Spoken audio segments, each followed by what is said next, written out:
de fotinhas.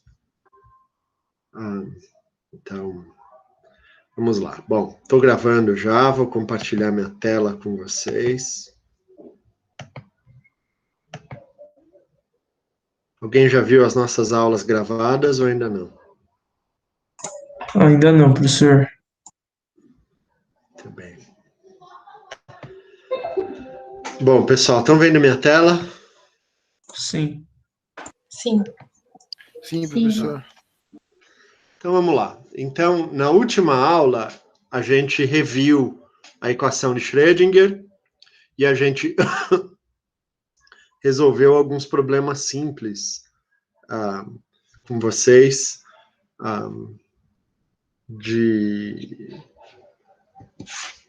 pela equação de Schrödinger. Na verdade, tinha ficado... Agora eu lembrei que tinha ficado faltando...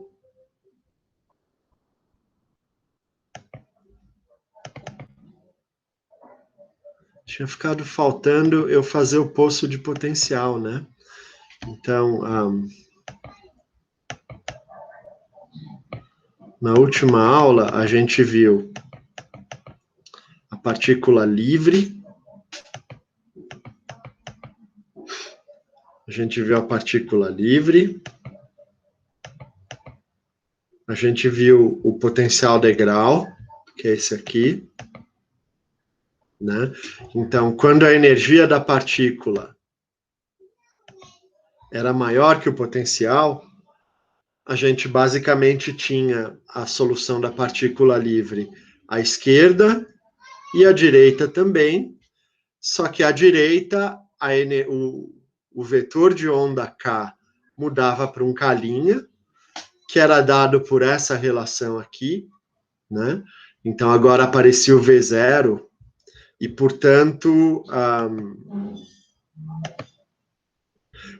é como se a energia da partícula fosse menor do que seria a esquerda aqui, porque agora eu estou descontando da energia da partícula E, eu estou descontando esse V0, né? Agora, quando a energia da partícula é menor do que o V0, resolvendo a equação de Schrödinger, o termo imaginário ia embora, né? Então, como o termo imaginário ia embora, a solução ficavam exponenciais reais. A exponencial positiva a gente jogava fora, porque quando o x vai para infinito, aqui à direita, a exponencial positiva vai para infinito, diverge, então essa não é uma solução aceitável para a função de onda. Então a gente ficava só com o termo negativo, que significa que a partícula entra aqui, e mesmo embora a energia dela seja menor do que a barreira de potencial, ela consegue penetrar nessa região, que classicamente deveria ser proibida para ela, só que a probabilidade de que ela esteja aqui dentro decai exponencialmente conforme ela vai penetrando nessa região, né? Então, ou seja, a probabilidade dela estar aqui é muito pequena, mas não é nula. Né? Muito bem, e aí eu comentei com vocês esse caso aqui do potencial finito, né? Barreira de potencial finito. Então, aqui uma barreira de potencial de altura V0 também, mas agora ela tem uma largura A, né? Então, nesse caso, eu vou ter ondas livres, ondas planas à esquerda do potencial e à direita do potencial também.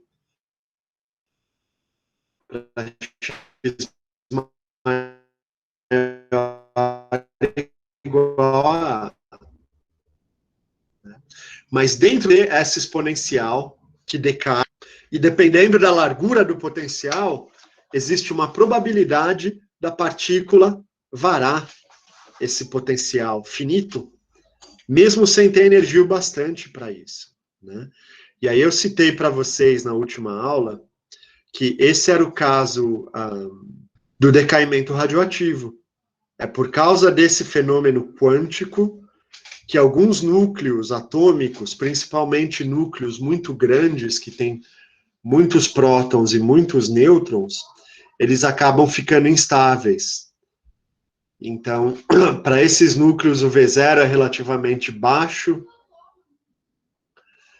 Então, algumas partículas conseguem acabar fugindo do núcleo, né? E por isso esses núcleos são radioativos, eles perdem partículas alfa.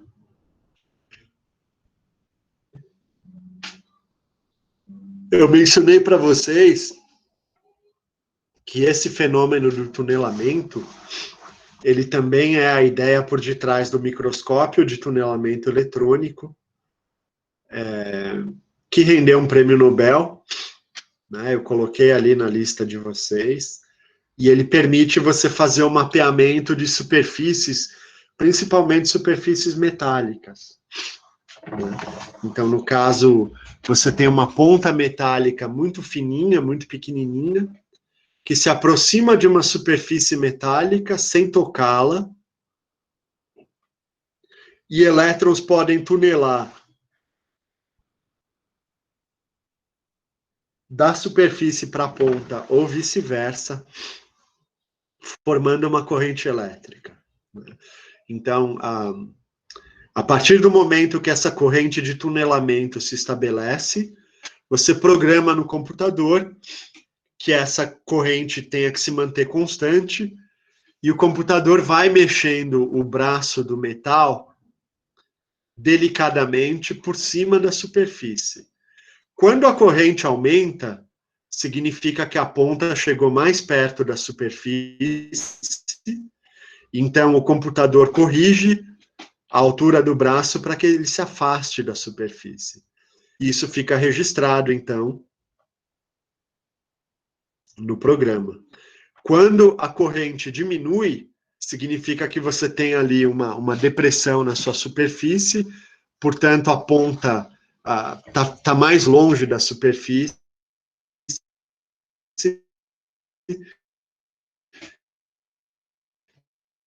e o superfície para que a corrente recobre o valor que foi programado, né? E dessa forma você consegue fazer um mapa da rugosidade da superfície, né? Existem outras técnicas hoje em dia, mas essa é pioneira. A ideia é pioneira e é baseada nesse fenômeno aqui. Tudo bem, pessoal? Até aqui alguma questão? O último exemplo... Professor, está travando um pouco. Eu queria citar para vocês da equação de Schrödinger.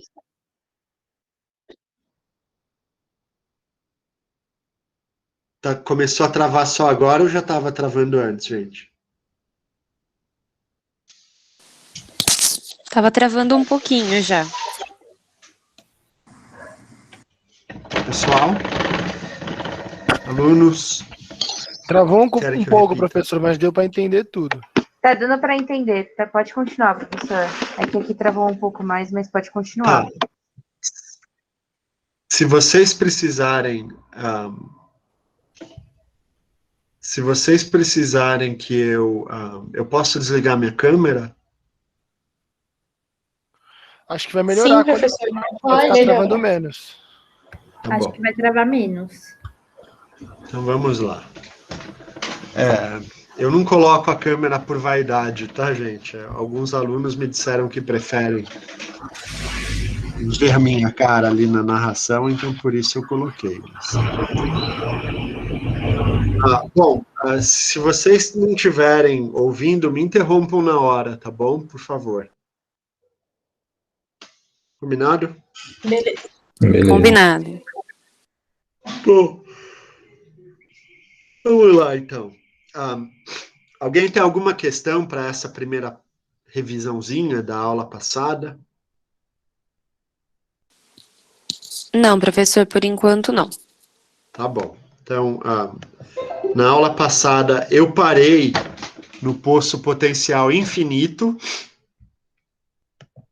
que é parecido com o poço potencial que a gente viu, mas agora eu tenho regiões onde o potencial vai a infinito e, portanto, a função de onda tem que ser zero, né? Senão eu teria uma solução divergente. Então, tanto à esquerda, para x menor do que zero, o potencial é infinito e, portanto, a função de onda se anula. E à direita também, para x maior do que a, o potencial vai a infinito e a função de onda se anula, né? Então, pessoal, função de onda...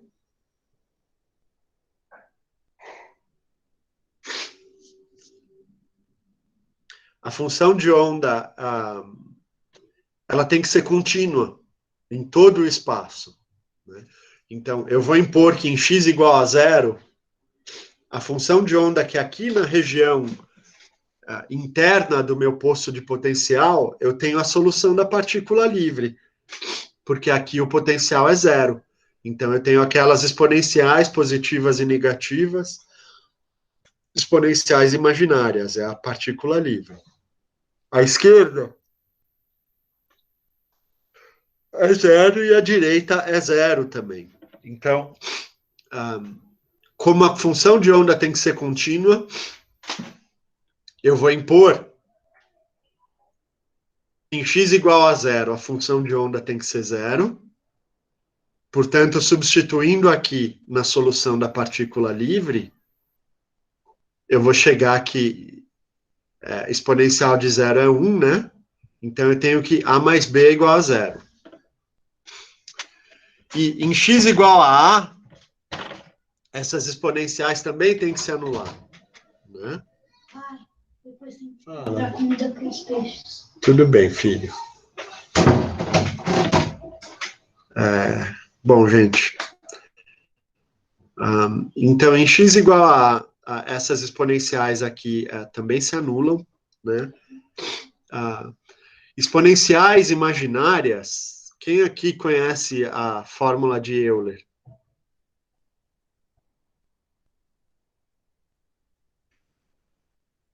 Como é que eu escrevo exponenciais imaginárias, pessoal?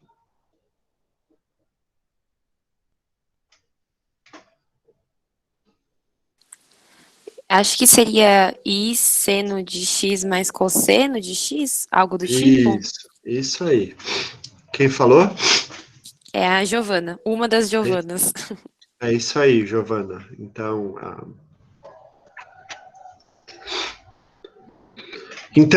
se x igual a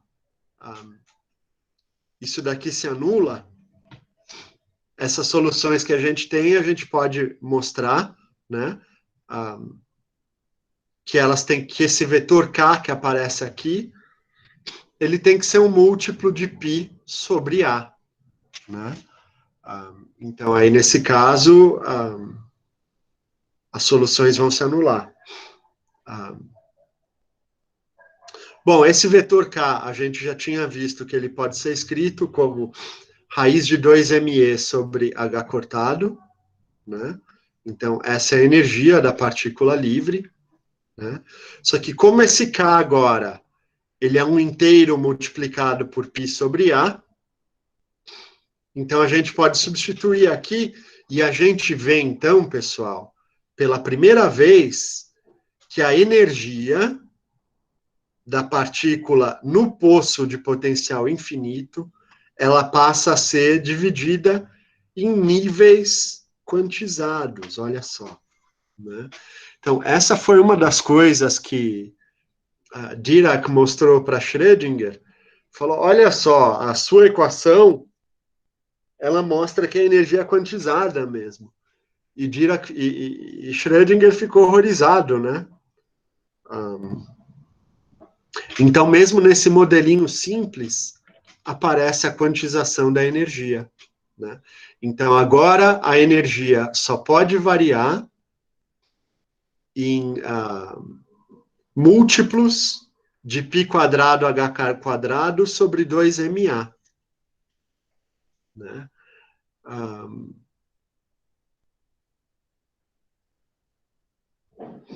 Então, a energia é quantizada. Muito bem.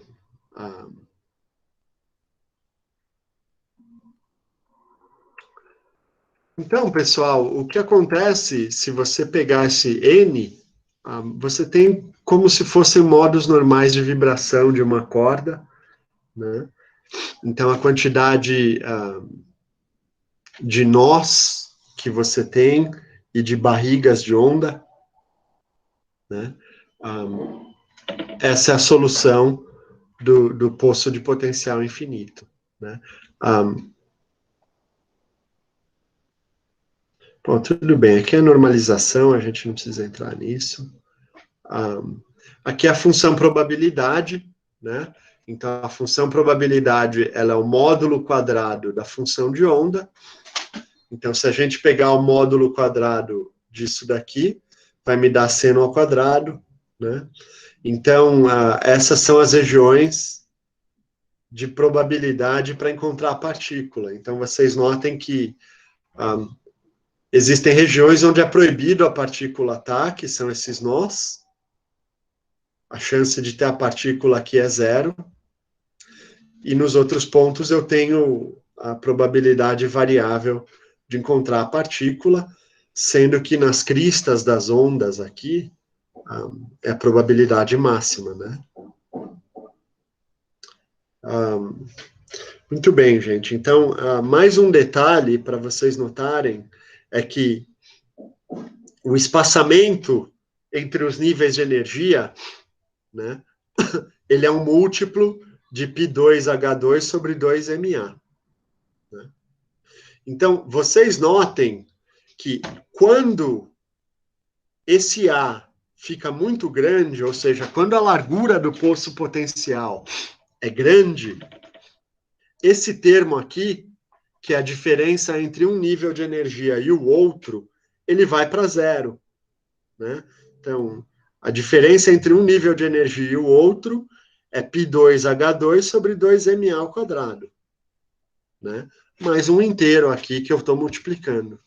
Se esse A é muito grande, essa diferença de energia vai para 0. Ou seja, o sistema ele fica quase como se não fosse quantizado. Né? No limite, ele não é mais quantizado. Então, quando eu tenho um poço de potencial infinito grande, a quantização na prática desaparece. Ela só se manifesta de maneira intensa quando esse A é pequenininho. Entenderam? Sim, professor. Então, esse fenômeno quântico, ele está limitado ao universo pequenininho. Né? Quando esse número fica grande, em comparação com a constante de Planck H2, a quantização desaparece. Né? Eu falo...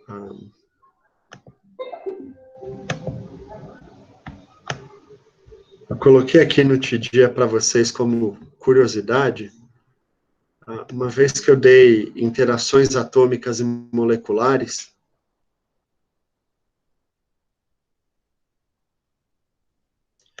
eu dei uma aula parecida com essa,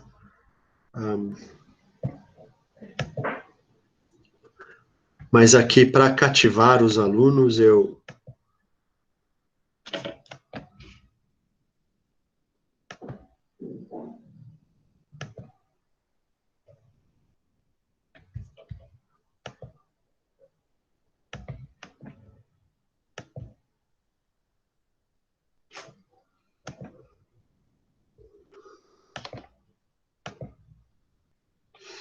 Bom, existe um livrinho de divulgação de física desse pesquisador chamado George Gamow.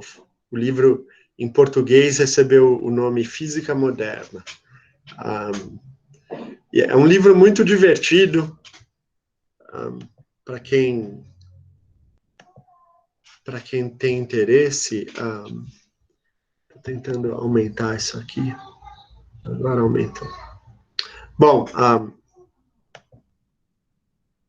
então, nesse livro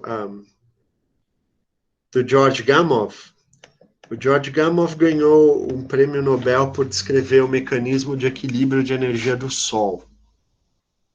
E ele era muito amigo de um físico brasileiro chamado Mário Schoenberg, que diziam que ajudou ele a descobrir esse fenômeno. Mas essa é outra história, enfim. No livrinho do Gamow, esse Sr. Tompkins é um funcionário público que um dia ouve que tem um professor na cidade fazendo uma série de apresentações sobre física moderna, né? Tanto física quântica quanto a teoria da relatividade. E, na verdade, o Sr. Tompkins, ele se apaixona pela filha do professor, e embora ele não entenda nada que o professor fala, ele vai nas apresentações para ficar perto. E durante as apresentações, enquanto o professor vai falando, o Sr. Tompkins dorme de babá, mas os sonhos que ele tem são relacionados aos temas que o professor está falando, né? Então, o Sr. Tompkins, ele sonha que ele vai parar num mundo onde a constante de Planck é muito maior do que a constante de Planck do nosso mundo. Então, no mundo dos sonhos do Sr. Tompkins, ele vê efeitos quânticos em situações como um cara jogando bilhar, né? Então, o cara coloca a bola de bilhar no triângulo e a bola fica borrada. E, eventualmente, ela escapa do triângulo porque ela tunela, né? Como eu mostrei para vocês. Então, o H nesse mundo dos sonhos do Sr. Tompkins é muito maior do que o nosso, que é da ordem de 10 a menos 34, né? Então, se vocês pensarem naquele A do poço potencial infinito, o Angstrom é da ordem de 10 a menos 10, então, em comparação com a constante de Planck, isso já é pequeno, né? Mas então, você sai da escala nanométrica, você ainda observa efeitos quânticos, mas quando você vai ali para a escala já micrométrica, eles já desaparecem, né? Tem outro exemplo aqui,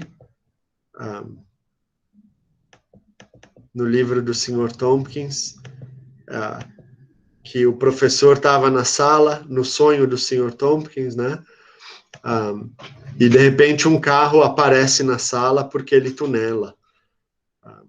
Então, tem a ver com o princípio da incerteza, né? A variação da posição, a incerteza na posição e a incerteza no momento de entes quânticos, ela é proporcional à constante de Planck, né? Só que quanto maior a massa, menor a incerteza.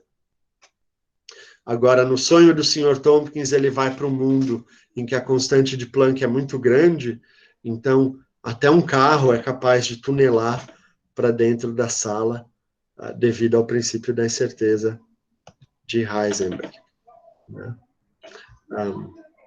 Essa aqui era a minha preferida, era o Sr. Tompkins, ele ia passear numa floresta,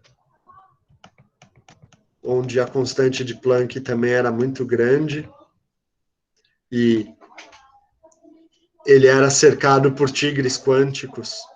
Então, na verdade, era um tigre só, mas a função de onda do tigre se difratava e apareciam como se fossem muitos tigres. Tem uma outra que eram os cervos pulando. Enfim, quem tiver interesse, eu deixei os slides aqui. É só uma curiosidade para vocês.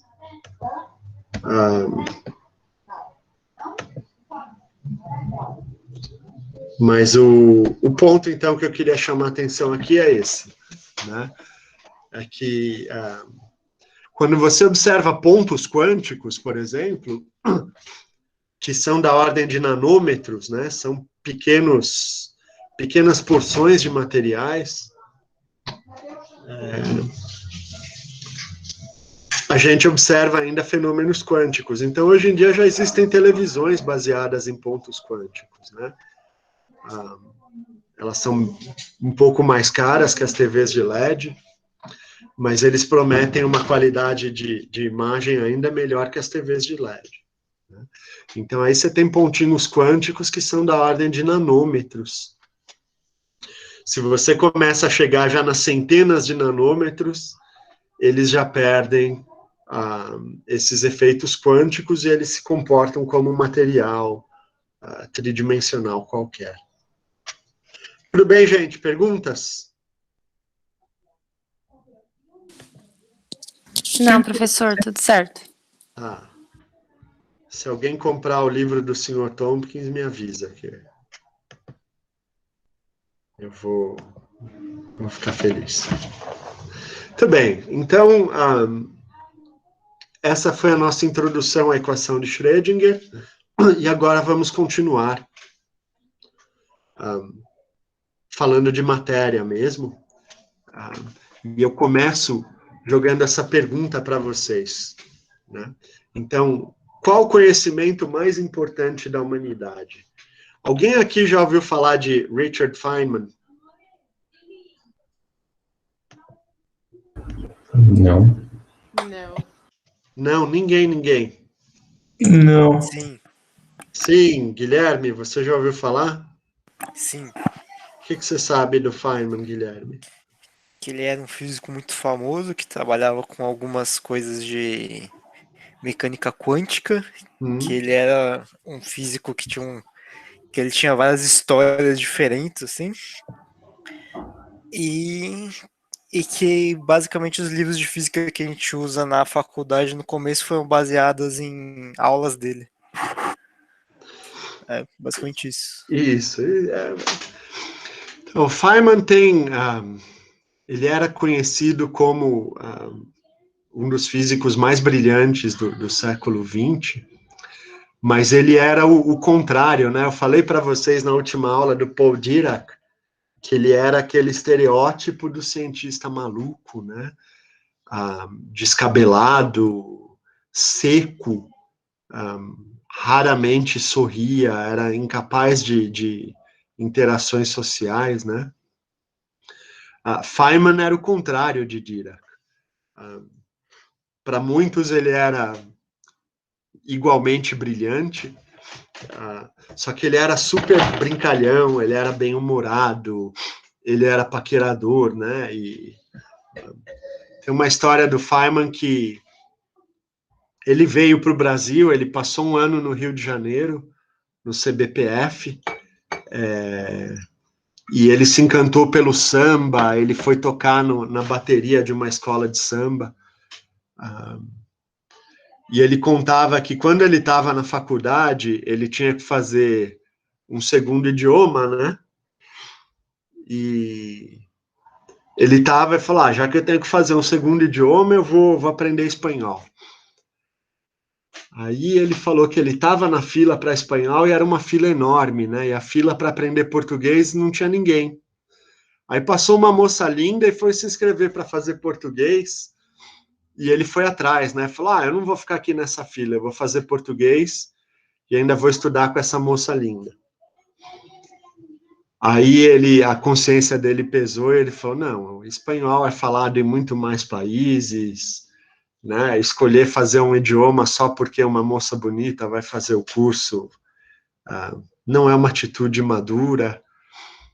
Então ele voltou para a fila do espanhol e aí ele falou, e aí depois eu vim parar no Brasil. Então vejam só, se eu tivesse seguido meus instintos...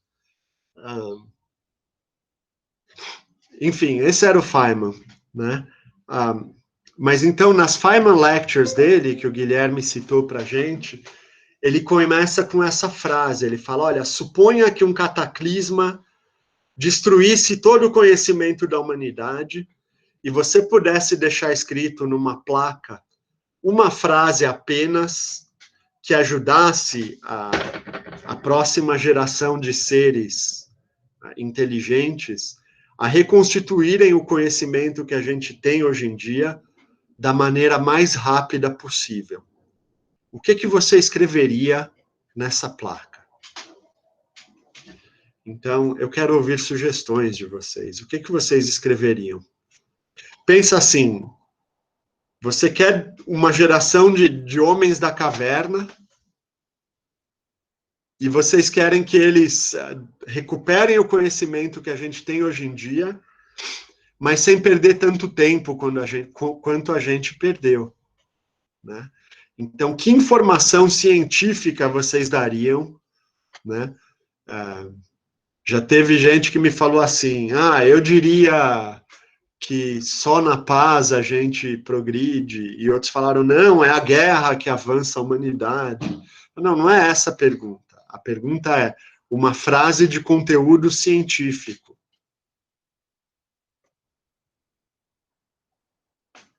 O que vocês falariam?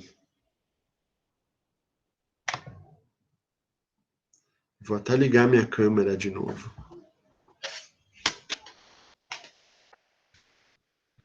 Esse é um exercício.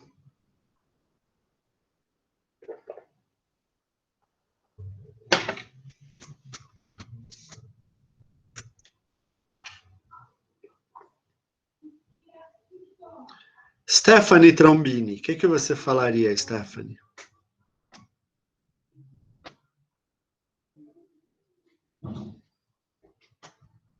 Stephanie?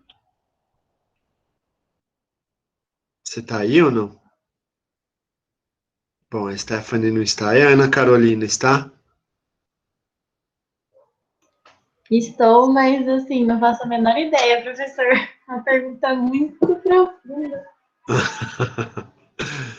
Bom, chuta qualquer coisa então, Stephanie. Ana. Nossa, não, realmente assim, não Sei lá, do tipo assim, a Terra não é o centro do universo. Poderia ser uma frase, certo? Sim. Outra frase poderia ser a mesma força que mantém a Terra orbitando em torno do Sol faz com que a maçã caia na Terra. E aí, Rebeca? Tá aí, Rebeca? Sim, professor. E aí? Mas também tô que nem o pessoal aqui, meio complexo. Professor, sei lá, pensei em algo do tipo, nada se cria, tudo se transforma, algo do tipo. É uma boa ideia, Luhara. Nada se cria, tudo se transforma. E aí, mais alguém?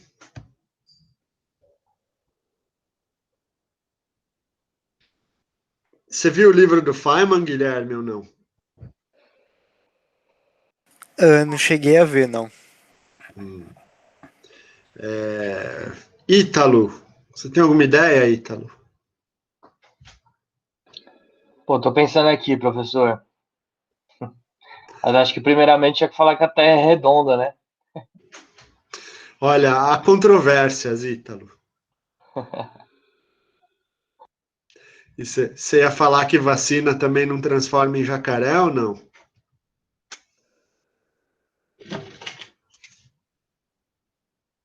Também, né? Com certeza. Muito bem, gente. Então, vou dar para vocês a resposta do Feynman. A resposta do Feynman é: tudo é feito de átomos. Né? E ele justifica, ele fala assim, se você parte do pressuposto que átomos existem, então você pensa, bom, então se tudo é feito de átomos se atraem. Existe alguma força entre os átomos que faz com que eles se atraem. Agora, eu sou feito de átomos e a cadeira também é feita de átomos. Mas nesse caso, eu não fico grudado na cadeira e nem atravesso a cadeira, né? E, enfim, se eu ficar muito tempo na cadeira, ela até dá uma grudadinha no meu traseiro, mas chacoalhando um pouco ela sai, né? Então, os átomos que se atraem, às vezes se afastam também. Então, que tipo de força é essa que às vezes atrai e às vezes repele? Bom, se tudo é feito de átomos, então a água, ela é líquida, mas se eu esfrio a água, ela fica sólida, ela vira gelo. E se eu esquento ela, ela vaporiza. Então, a força que une esses átomos, ela varia com a temperatura. Se tudo é feito de átomos, então, uma criança crescendo, ela vai incorporando átomos ao corpo dela, e assim ela cresce. Só que crianças não comem crianças, pelo menos a maioria delas não.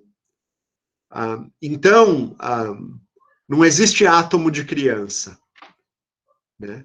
Existem alguns tipos de átomos que são elementais e que formam tudo que a gente observa. E quais seriam esses átomos elementais, então? Né? Quais substâncias são misturas de átomos e quais substâncias são puras? Né?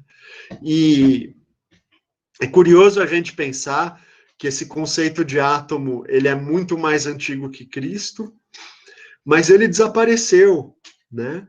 Ele foi um conceito que surgiu e depois desapareceu da humanidade, e só voltou no século XIX, né? Na verdade, um outro físico famoso que vocês já devem ter ouvido falar, pelo menos quem fez termodinâmica com certeza já ouviu falar, Ludwig Boltzmann, né? Um físico austríaco muito importante. Ele, enfim, ele sofria de depressão e ele acabou tirando a própria vida. E nos cadernos que ele deixou antes de fazer essa coisa horrível, ele escreveu sobre a teoria atômica da matéria, para que nem tudo precise ser descoberto após a minha partida, né? Então, para vocês terem uma ideia, isso foi ali no século XIX, e Boltzmann, enfim, um dos motivos que levou ele à depressão é que ele defendia uma teoria atomística da matéria e muitos colegas dele não acreditavam naquilo, né? Então, vocês vejam que é um conceito que é o mais importante na visão de Feynman e que desapareceu e que foi perdido por 2000 anos, mais do que isso até, né? Bom, muito bem.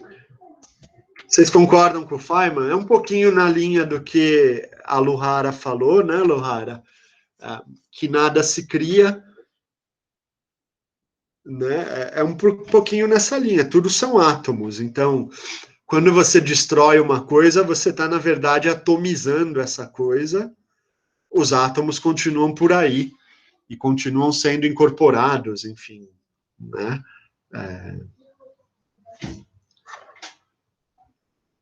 Bom, então, se eu modestamente pudesse acrescentar alguma coisa ali na placa de Feynman, né, quem sou eu para querer dar pitaco na placa do Feynman? Mas eu escreveria a equação de Schrödinger ali, né, e diria, os átomos interagem através da seguinte equação.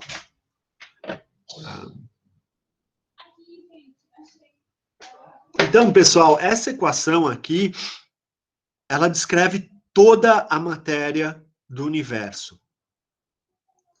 Pensem nisso por um momento.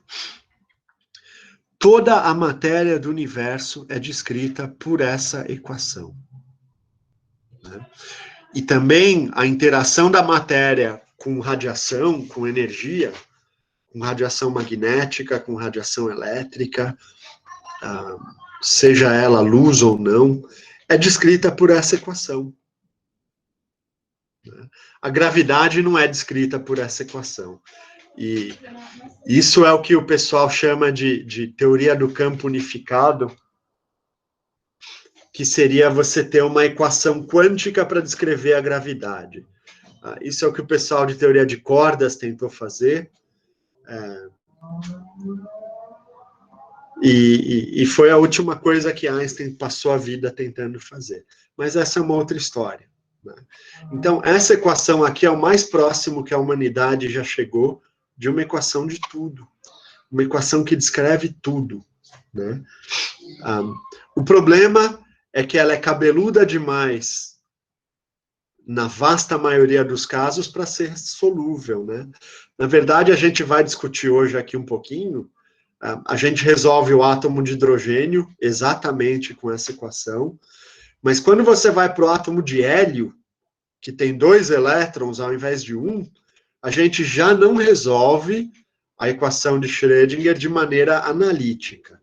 A resolução dela é numérica, né? Muito bem. Então, na equação de Schrödinger, o primeiro termo é a energia cinética e o segundo termo é a energia potencial, que no caso de uma interação coulombiana vai ter essa cara aqui, né? Então, esse primeiro termo aqui é a interação dos elétrons com os núcleos. Esse segundo termo é a interação do elétron com o elétron. Então, vocês notem que o sinal negativo indica uma interação atrativa. Os elétrons e os núcleos se atraem. Os elétrons se repelem uns aos outros. E os núcleos também se repelem uns aos outros, né? E esse tipo de interação atrativa e repulsiva é o que causa aquele fenômeno que a gente discutiu, de que às vezes os átomos se atraem e às vezes eles se repelem, né? Por isso que quando o nosso traseiro fica grudado na cadeira, é só chacoalhar um pouquinho que ele solta, né? Bom, muito bem. Notem que existe esse fator de 1/2 aqui, nesses termos, para evitar que eu conte 2 vezes, né? Então, quando eu tiver o elétron 1 interagindo com o elétron 2, vai ter uma outra hora que vai mudar, aqui vai ser 2 e aqui vai ser 1. Então, eu contaria 2 vezes essas interações, por isso que aparece um fator de 1/2 aqui na frente desses termos, né? Aqui, no caso, eu não preciso disso, porque o R'inho é diferente do R'ão, que são os elétrons e os núcleos. Bom, então, Dirac se manifestou com relação à equação de Schrödinger, alguns anos depois que ela foi publicada, né? E ele escreveu: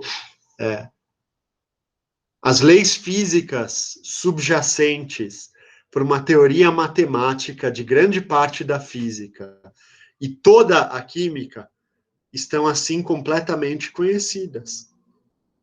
A dificuldade reside em que a aplicação exata dessas leis leva a equações que são complicadas demais para serem solúveis. Então, pessoal, se a gente pensa, bom, diamante e grafite, os dois são feitos exclusivamente de carbono, mas eles não poderiam ser mais diferentes, né? É que nem aqueles irmãos gêmeos que não tem nada a ver um com o outro. Bom, o diamante é transparente e o grafite é escuro. O diamante brilha muito, enquanto o grafite é opaco. O diamante é extremamente duro, enquanto o grafite, ele é tão quebradiço que a gente pode usar ele para escrever, né? Um pouquinho de diamante pesa, enquanto o grafite é muito leve. E por que isso? Se é o mesmo material, se é o mesmo átomo? Quem sabe me dizer? É a forma como os átomos eles estão arranjados, né? Na estrutura. Exatamente. É a forma como os átomos estão arranjados. Então, O diamante tem a estrutura cúbica de face centrada, é a mesma estrutura do silício, enquanto o grafite, ele é composto por planos de átomos de carbono, que agora a gente esfolia e produz o grafeno, e só por causa disso esses materiais são tão diferentes, né? Agora, pensem aqui, olha, se eu pego átomos de carbono e coloco nessa estrutura aqui, eu tenho diamante. Agora, se eu pego átomos de silício, que está ali no mesmo grupo da tabela periódica que o carbono, né, só está num período de baixo, eu tenho silício, e o silício é completamente diferente do diamante. Então, ou seja, nem só a estrutura cristalina e nem só o tipo de átomo define a propriedade do material. Os dois definem, né? Então, o arranjo atômico e o tipo de átomo, ele vai definir esse V de R aqui, que eu tenho na equação de Schrödinger. Vocês veem isso, gente? Se eu mudar o arranjo dos átomos, o que eu estou mudando é o V de R. É aquele R que eu mostrei para vocês aqui, ó. É isso que muda. E só isso, né? Se eu mudo o tipo de átomo, então eu estou mudando a quantidade de elétrons, eu estou mudando os orbitais que estão populados, né? E se eu mudo o arranjo cristalino, eu mudo as posições relativas entre os átomos e os elétrons. Bom,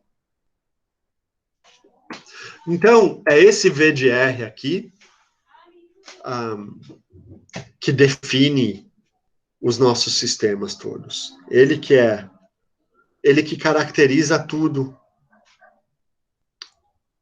que diz respeito à matéria, né?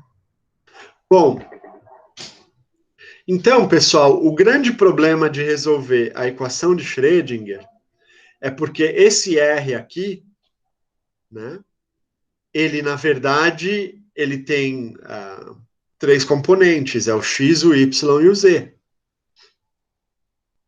Então, eu tenho uma equação só e eu tenho 3 variáveis, que são X, Y e Z. Eu não consigo resolver uma equação assim, concordam comigo? Sim ou não?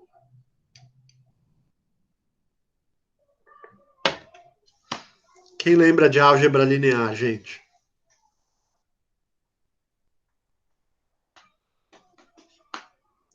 Se eu tenho uma equação, eu consigo resolver uma incógnita. Se eu tenho 2 incógnitas para uma equação só, eu não consigo resolver ela. Então, a gente tem um truque aqui. A gente usa o fato de que no átomo de hidrogênio, o potencial, ele depende só do módulo do raio e ele não depende do vetor R. Então, já que ele depende só do módulo de R, eu vou tentar transformar isso daqui para coordenadas esféricas, porque em coordenadas esféricas, o x, y e z vão virar o módulo de R, o seno de θ, que é esse ângulo aqui, e o seno de φ, que é esse ângulo aqui. Só que notem que tudo que tiver nessa casca esférica vai ter o mesmo potencial V de R, porque o potencial V de R, ele não depende de θ e nem de φ. Então, a esperança aqui é que se eu passo essa equação para coordenadas esféricas, eu vou conseguir resolver, porque aí eu posso, eventualmente, escrever essa equação só em termos de R, já que o V não depende nem do θ nem do φ, Então, eu teria uma equação para uma incógnita só. Isso eu só posso fazer por causa da simetria esférica do átomo de hidrogênio. Tudo bem, gente? Tudo certo. Legal. Isso daqui, vocês lembram um pouquinho de quântica ou de interações atômicas e moleculares? Sim. Sim, legal. Bom, vamos lá. Então, se eu escrever o Laplaciano em coordenadas esféricas, eu vou ficar com isso daqui, né? E esse V de R é escrito dessa forma. Então, se eu substituo o Laplaciano esférico, né, dividindo todo mundo por 2ME sobre R, a gente vai chegar nessa equação. Né? Então, a gente tem a função de onda psi. Aqui eu tenho um termo que só depende de R. Depois eu tenho um termo que só depende de θ e de φ. E eu tenho outro termo que depende de R. Então, a gente separa esses caras aqui, passa esse cara para o lado de lá, né? E aí a gente faz mais um truque, que é a separação de variáveis na função de onda. Né? Então, a gente escreve esse psi aqui como sendo um psizinho de R multiplicado por um qui de θ e de φ. E a gente consegue separar, então, a parte radial da parte angular da equação de Schrödinger, de maneira semelhante ao que eu fiz na aula passada, na primeira aula, quando eu separei a parte temporal da equação de Schrödinger da parte espacial da equação de Schrödinger. Né? Então, a gente vai ter uma parte radial da função de onda, que a gente chama de harmônicos esféricos, e uma parte radial da função de onda. Bom, nessa parte aqui de harmônicos esféricos, eu ainda tenho θ e psi, ou seja, duas variáveis para uma equação só. Só que esse termo aqui depende só de θ, e esse aqui depende só de φ. Então, a gente faz de novo uma separação de variáveis, e separa essa função aqui como sendo o produto de duas funções, uma que só depende de θ e uma que só depende de φ. Né? Então, repetindo esse procedimento, a gente vai dividir essa equação aqui em duas. Eu tenho uma que só depende de θ e uma que só depende de φ. Né? Então, se eu tenho uma equação que só depende de banana, que é sempre igual a uma equação que só depende de maçã, a única maneira disso ser possível é se elas forem ambas iguais a uma constante. Né? Então, a gente chama isso daqui de constante de separação de variáveis, que eu vou chamar de M. Né? Então, agora, olha só, pessoal. Eu primeiro separei a função de onda em duas funções de onda, uma que só depende de R, e agora, em princípio, eu já posso resolver isso aqui, porque agora eu tenho uma variável para uma equação. Aqui, eu ainda tenho duas variáveis, que são o θ e o φ, para uma equação só. Eu não sei resolver isso. Só que no slide seguinte, eu separei de novo essa equação em duas equações. Então, agora eu já tenho três equações para três variáveis. Então, a ideia de escrever o potencial, a equação de Schrödinger, em coordenadas esféricas, deu certo, ajudou. Essa função aqui, de φ, ela é a mais fácil de resolver. Né? Então, se a derivada de uma função é igual a essa função multiplicada por uma constante, eu vou ter exponenciais, né? Então, aqui, como é negativo, eu vou ter exponenciais imaginárias, né? Então, essa é a parte da função de onda que depende de φ, eu já resolvi. Agora, a parte da função de onda, assim, bom, para que esse φ seja uma função, ela precisa ser periódica, né? Se eu der uma volta completa, eu preciso que a função mantenha o mesmo valor, né? Existe uma frase de uma sábia apresentadora da televisão popular brasileira, que ela falou assim, naquele momento a minha vida deu um giro de 360 graus. Ela queria dizer que a vida dela mudou muito, mas se a vida dela deu um giro de 360 graus, teria que ser como essa função aqui. A menos que essa apresentadora seja quântica, mais estranho ainda que o mundo quântico, né? Muito bem, gente. Então, já que a função tem que ser periódica, isso implica que esse m aqui tem que ser quantizado, né? Então, vejam só, surgiu aqui um primeiro chamado número quântico, que é quantizado. Então, essa constante de separação de variáveis não pode ter qualquer valor, ela só pode variar em números inteiros, positivos ou negativos. Bom, a segunda função da parte angular que a gente tem é essa função que depende só de θ.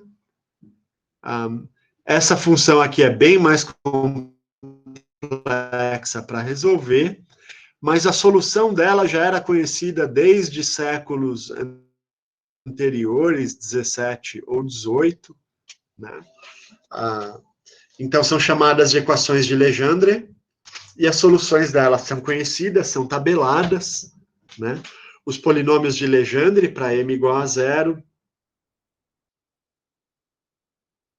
ou as funções associadas de Legendre, para m diferente de 0. Então, essas funções são tabeladas e são conhecidas, eu não preciso fazer de novo, né? Bom, por último, a parte radial, então, da função de onda, que é essa aqui, né? Nas funções de Legendre, então, apareceu aqui uma outra constante L, que está relacionada ao m, né? Então, o L só pode ser números inteiros aqui, positivos, ou seja, números naturais. E o m varia de 0 a mais ou menos L. Isso são condições que saem da solução da equação de Legendre, gente.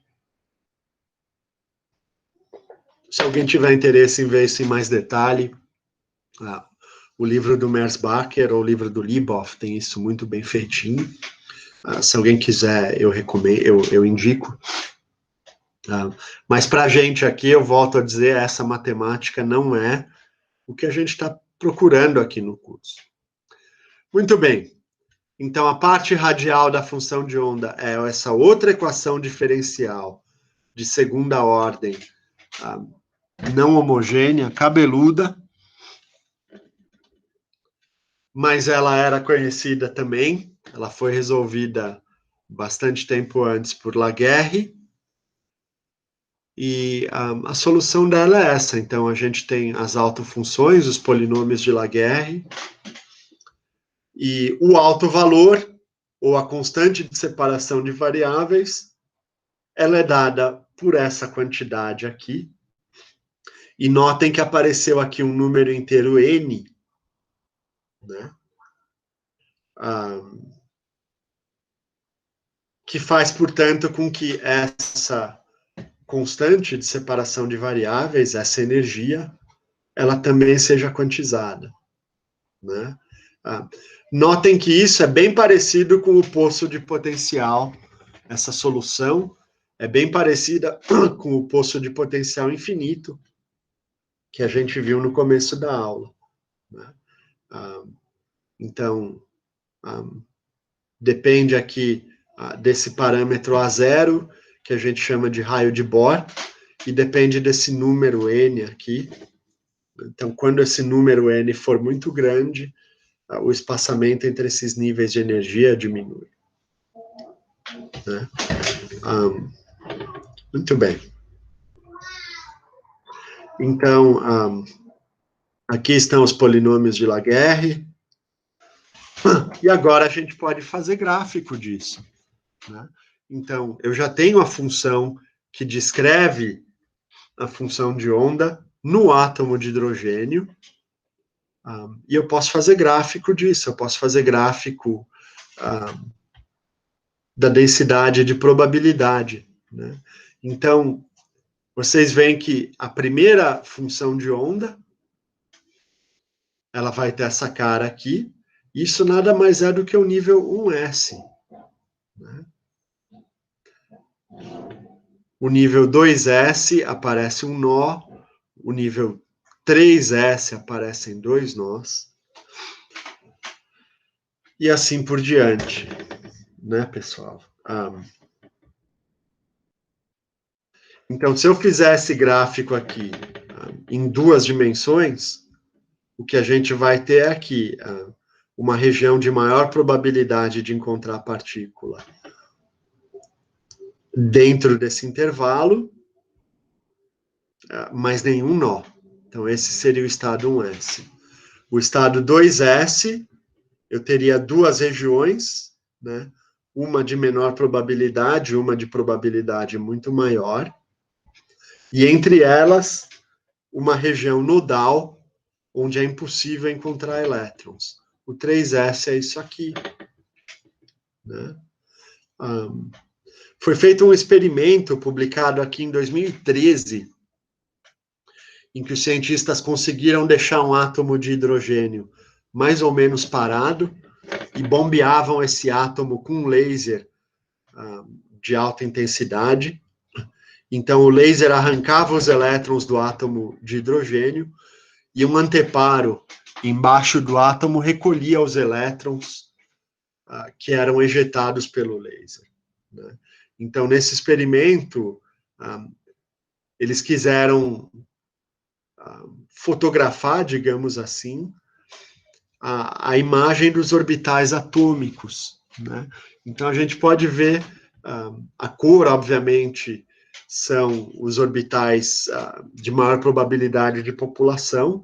Então, você pode ver que a maior probabilidade é o elétron estar aqui bem perto do núcleo, sem nenhum nó, mas a gente observa regiões nodais para os elétrons em estados excitados. Eu acho essa imagem aqui muito interessante. É de 2013, é muito fresquinho, né? Então, assim, a gente consegue, de certa forma, visualizar os orbitais do átomo de hidrogênio, né? Bom, aqui é um appletzinho de Java para vocês brincarem com o formato dos orbitais eletrônicos do átomo de hidrogênio, né? E se a gente compuser, então, a parte radial e angular da função de onda, a gente tem todas as funções de onda do átomo de hidrogênio. Então,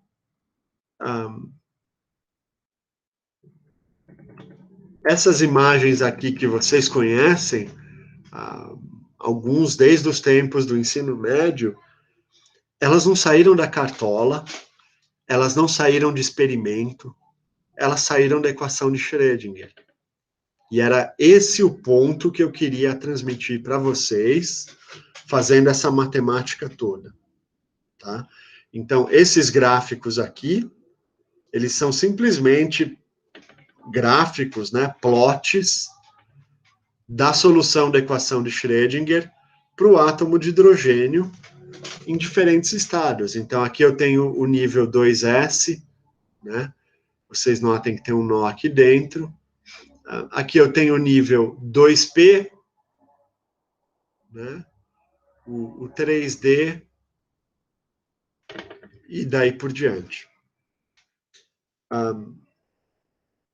Bom, alguns detalhes importantes aqui. Embora os autovalores do átomo de hidrogênio dependem apenas de N, né, que é o último número quântico que apareceu aqui para a gente, né, aqui apareceu o N, né, o L e o M não aparecem aqui nesse E. Né. Então, para o átomo de hidrogênio,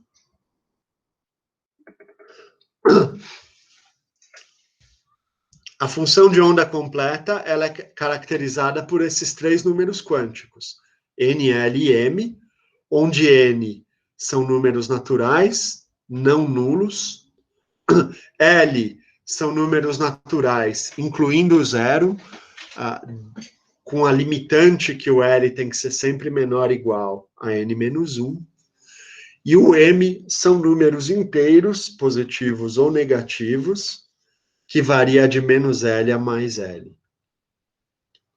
Né? Então, esses são chamados números quânticos, e eles surgem da solução da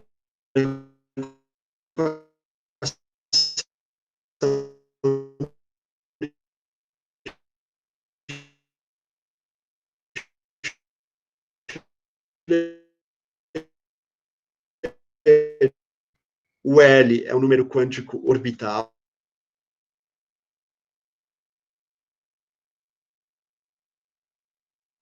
que a gente vai ver. Então, no caso do átomo de hidrogênio, a função de onda é caracterizada por esses três números quânticos, mas a energia só depende do N.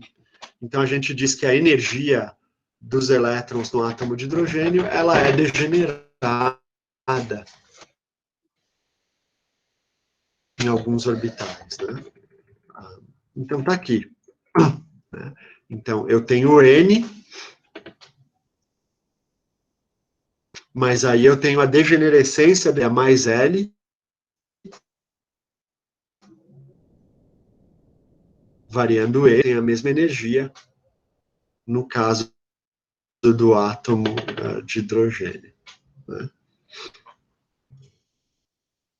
Bom, transições eletrônicas, então, isso vocês já viram, como é que os elétrons passam de um orbital atômico para outro, tem que seguir as regras de seleção, não vou entrar em muito detalhe nisso aqui, mas então eu sempre tenho que ter uma transição em que o L varia, né? Então, se eu vou do nível 2S, eu não posso ir para o nível 3S, eu tenho que ir para o nível 2P, o P vai para o D, ou o P volta para o S, o P nunca vai para o P, o S nunca vai para o S, e daí por diante. Bom, perguntas até aqui, gente? Sim? Então, eu sei que isso é muito denso, mas esses detalhes matemáticos não são importantes para a gente. Eu só queria que vocês, a mensagem que eu quero que vocês levem daqui, é que tudo que vocês devem saber sobre átomos, que são orbitais atômicos, né, e que são o que são os números quânticos, isso não saiu da cartola, isso não saiu do laboratório, isso sai da equação de Schrödinger. Né? São coisas que são muito bem estabelecidas, a gente explica um monte de coisa no universo a partir desses conceitos, como vocês sabem, mas saiu daqui. Tudo bem, gente? Tranquilo, professor. Tudo bem, professor. Tudo certo. Legal. Tudo certo, professor. Então, não se apavorem. Eu vou pedir para vocês fazerem alguns exercícios simples com a equação de Schrödinger, mas não o átomo de hidrogênio. Não é esse o nosso propósito aqui. Bom, algum tempo depois, surgiram indícios de que havia um quarto número quântico, né? Então, isso foi observado porque algumas linhas espectrais, enfim, elas sofriam uma pequena distensão de energia, que a gente chama de split em inglês, né, que é partir no meio. Isso foi atribuído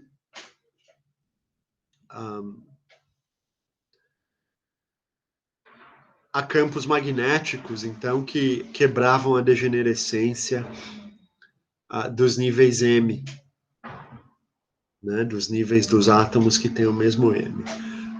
Isso foi explicado por Pauli. Então, ele introduziu o quarto número quântico, o número de spin. Então, o número quântico de spin, ele não surgiu automaticamente da equação de Schrödinger. Se você resolve a versão relativística da equação de Schrödinger, que foi feito por Dirac, o número quântico de spin aparece naturalmente. Então, só para vocês também não acharem que, bom, eu faço tudo bonitinho com a equação de Schrödinger, mas ela não me mostra o spin, então ela está errada. Ela, de fato, é uma teoria incompleta, porque ela não é relativística. Mas existe a teoria relativística e o spin aparece nela, né? Bom, originalmente pensavam que o spin estava relacionado à rotação do elétron em torno do próprio eixo. Então, o N seria como se fosse a órbita do planeta, né? O L estaria associado à sua translação, e o M seria a rotação.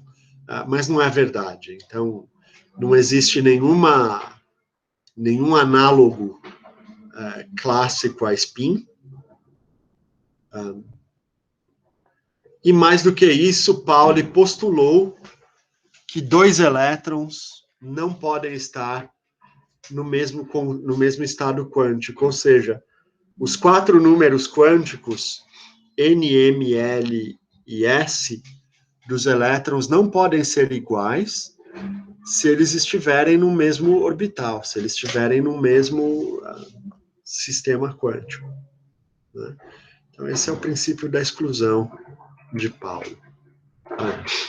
Partículas de spin semi-inteiro, como os elétrons, os prótons e os nêutrons, observem o princípio da exclusão de Pauli, enquanto partículas sem spin, como o fóton, ou de spin inteiro, como os neutrinos, os fônons, não obedecem o princípio da exclusão de Pauli. Bom, então como é que a gente popula os orbitais atômicos com elétrons, né?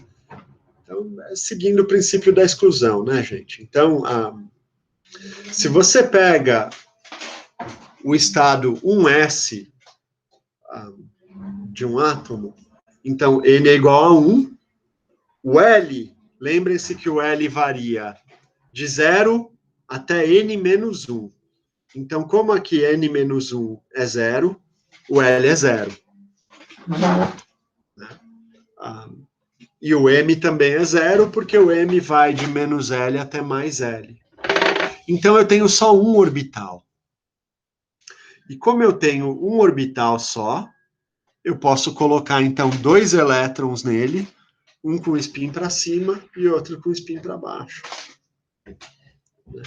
O nível seguinte, que é o 2, aí agora sim, então, o L pode valer 0 e pode valer 2 menos 1. Então, quando eu tiver o L valendo 0, o M também é 0.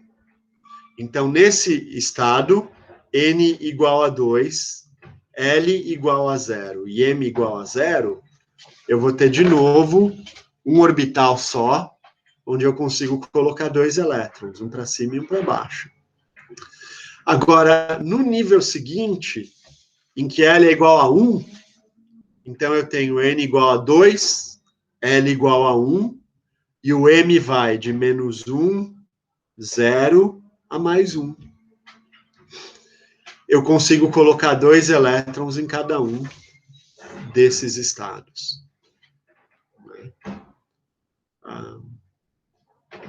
Então, esses daqui são os estados 2p, e eu tenho o PZ, o PX e o PY.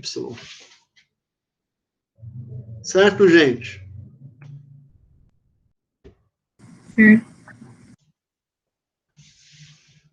Bom, então, de novo, isso tudo que alguns de vocês, eu espero, chegaram a ver no ensino médio. Se não viram no ensino médio, viram na UFABC, né? Que é a população dos níveis eletrônicos nos átomos. Isso vem daqui, vem da equação de Schrödinger e do princípio da exclusão de Pauli. Muito bem, então, esses são os átomos, né? Agora, os átomos, esse daqui, na verdade, é o átomo de hidrogênio, né? E vocês veem que no átomo de hidrogênio, a gente, para resolver o átomo de hidrogênio, a posição do elétron em relação ao núcleo dependia de x, y e z. A gente fez a mudança no sistema de coordenadas para coordenadas esféricas, né? Ficou r, θ e φ. E aí a gente conseguiu, então, transformar em 3 equações para 3 variáveis. Isso vale para o átomo de hidrogênio. Aí você fala, mas olha, professor, tirando o átomo de hidrogênio, todos os outros átomos têm mais do que 2 elétrons. Tem mais do que 1 elétron. Então, esse x, y e z passa agora a ser o x, y e z de cada um dos elétrons no átomo. E aí você continua tendo uma equação de Schrödinger só. Então, você fazer esse truque de passar para coordenadas esféricas não vai resolver, né? Porque aí você passa a ter o termo de interação de um elétron com o outro. Então, a sua função vai ser uma função de R do elétron 1 e R do elétron 2. Né? E daí por diante. Bom, nesse caso, pessoal, eu já não consigo resolver a equação de Schrödinger de maneira exata, como eu fiz no caso do átomo de hidrogênio. Né? Então, a gente faz uma aproximação, gente. A gente assume que tudo que a gente aprendeu do átomo de hidrogênio com a equação de Schrödinger vale para qualquer outro átomo. Isso a gente chama de aproximação orbital, né? A gente tem muitos bons motivos para acreditar que essa aproximação é boa. Mas é importante vocês saberem que é um palpite, é um chute, né? Como se diz em inglês, an educated guess. Então, eu vou assumir que as soluções que eu obtive para a equação de Schrödinger para o átomo de hidrogênio, ou seja, a formação de orbitais S, P, D, F, vale para qualquer átomo. Né? Então, é um ótimo chute. Né? Todos os átomos têm orbitais eletrônicos parecidos com o hidrogênio. Né? Então, com base nessa ideia, o que seriam ligações químicas? Né?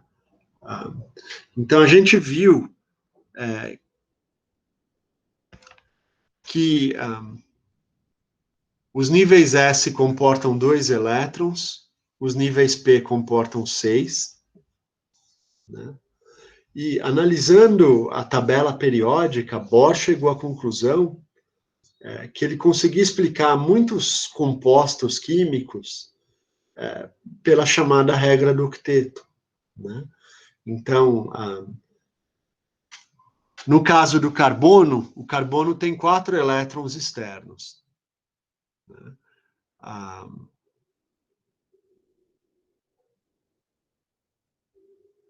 2s2, 2p2. Esse é o carbono. E o carbono formava o metano, no qual ele se ligava a 4 átomos de hidrogênio, né? Então, nesse tipo de ligação, os átomos de hidrogênio que têm o orbital 1s com um hidrogênio só, eles se ligam ao carbono, de forma que o carbono compartilha com eles um elétron,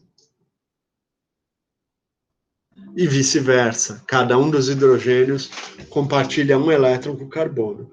Então, o hidrogênio vai ficar com a camada 1s dele preenchida, com 2 elétrons, e o carbono vai ficar com a camada 2s, 2p dele, também preenchida, com 4 elétrons, né? Então, isso seria uma ligação química covalente. Tá? Já uma ligação química iônica acontece, por exemplo, no caso do cloreto de sódio, o nosso sal de cozinha, né? O cloro tem 7 elétrons externos, e então esse cara aqui, para atingir o equilíbrio, é muito mais fácil ele perder esse elétron do que ele ganhar mais 7. Esse cara aqui, por outro lado, quer ganhar um elétron para ficar com a camada dele preenchida, né? Então, nesse tipo de ligação, o sódio praticamente doa o átomo dele para o cloro, e ambos ficam, então, com carga diferente de 0, né? O sódio era neutro, perdeu um elétron, ficou positivo. O cloro era neutro, ganhou um elétron e ficou negativo.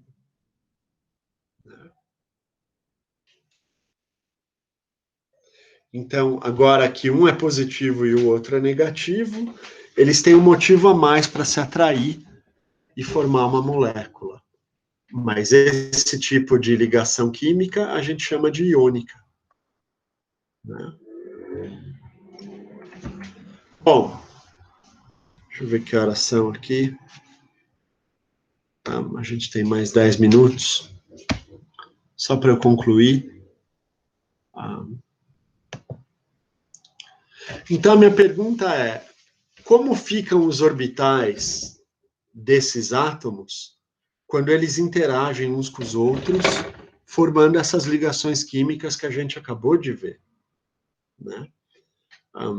Então, o chute mais razoável é que vai ter alguma relação com os orbitais atômicos dos elétrons envolvidos nessa reação química. Isso me leva à teoria do orbital molecular.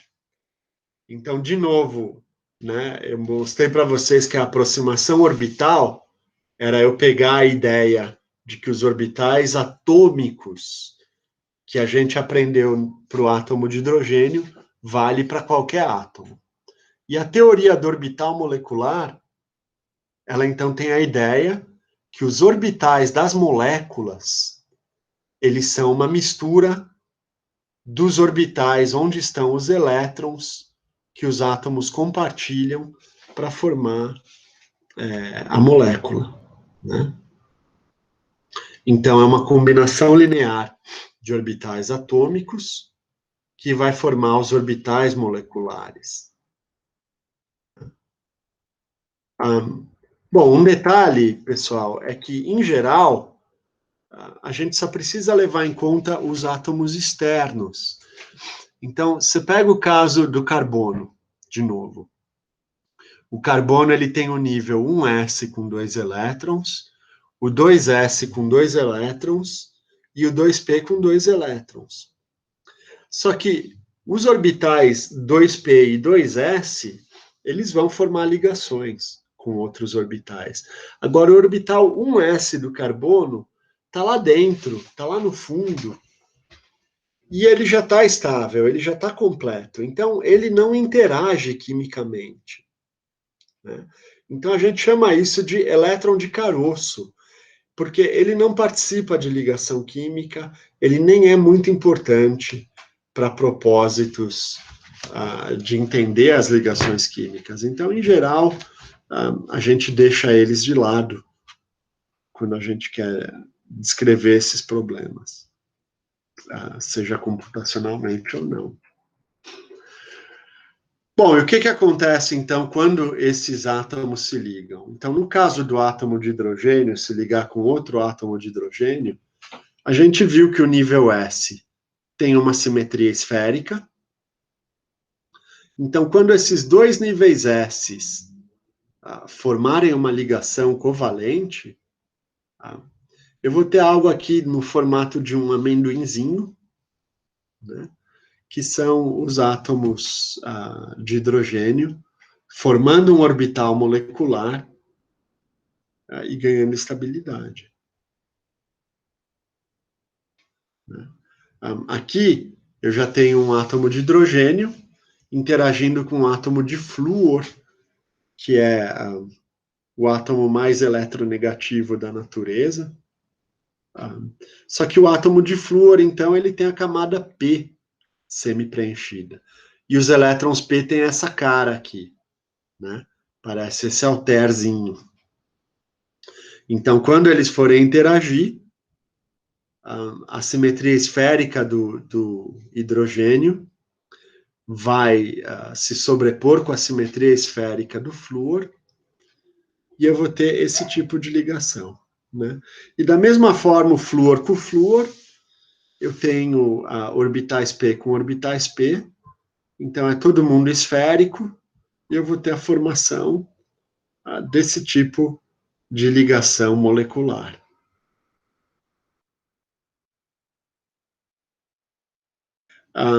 Pergunta até aqui, gente? Existe uma outra maneira desses elétrons P interagirem, que quando os orbitais P estão alinhados ao longo de um mesmo eixo, desculpe, a gente forma uma ligação chamada de ligação sigma. Né? Todas as ligações que eu mostrei para vocês no slide anterior, do nível S com nível S, o nível S com nível P, e o nível P com nível P, são ligações sigma. Agora, esses orbitais P, que não estão unidos ao longo de um eixo, que une os dois átomos, eles formam a chamada ligação π. E a melhor maneira de você saber se uma ligação é sigma ou é π, é assim, segura os dois átomos, imagina que você está segurando os dois átomos e girando-os em sentido contrário um ao outro. Então, se eu fizer isso nesses dois átomos aqui, essa ligação amarela eu não vou romper, mas a ligação azul eu vou romper, né?